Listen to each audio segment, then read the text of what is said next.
I started doing stand-up. Well, first of all, I started kickboxing. And when I started kickboxing, that's when I started getting, like, brain damage.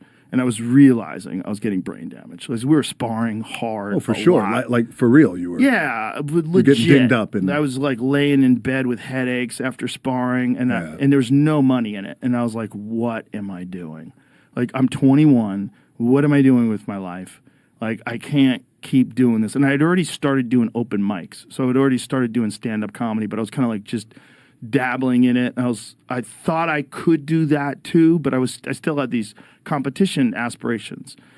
And then the brain damage thing was scary because I knew quite a few people around me that from the time I was 16 till the time I was 21, I saw them deteriorate, like noticeably slurring their words, forgetful, not knowing what you were talking about like moments ago. Yes. And I knew that's coming.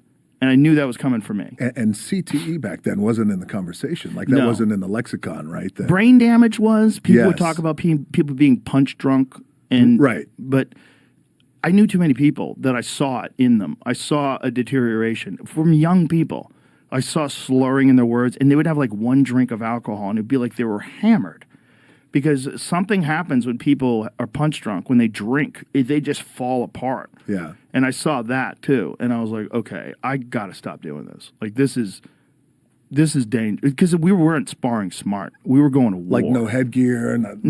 No headgear. I mean, sometimes headgear, but most of the time no headgear. Most of the time it was just going to war. Yeah. And you weren't really sparring. You were fighting. We were fighting all the time. And just guys getting dropped all the time. And that was just the kind of gym that I was in. It was a hard-ass fucking kickboxing gym and beat the fuck out of each other. Yeah. And I was realizing, like, okay, I got to get out of this. Like, this is gonna ruin me. Like, and then if my mind gets ruined, my life is ruined. Because then you can't think, you can't do things, you don't know what the fuck you're doing in life. It's like literally everything is the quality of your ability to think. And I knew that I was putting that in jeopardy. So then I went all in comedy. But I realized from martial arts that if I go all in on something, I could be successful at it. That's right. Like, that's the anchor. Yeah, that's it. That you learn. Yeah. I thought that was cool, man, when I read that. Yeah. There's things in life that I think every kid should do something difficult, whether it's playing chess or whether it's soccer or whether it's wrestling, something that really fucking tests you because you learn that you can get better at stuff and you learn that you can overcome all those feelings of weakness that are inside of you. Yeah. And it acts as like a forcing mechanism for discipline. Yeah. And to work through that shit. And also I feel like it's like with you in martial arts and then transitioning over to comedy, I feel like it also, for me, it forces also our kids to find their thing. And even as you get a little older, you know, in your teens and in your early 20s, because, dude, in my early 20s, I was still trying to figure out who I was and what I was going to be, and even into my 30s. But I feel like as you're searching for that thing, it's like with me in football. Like, I thought football was my ticket.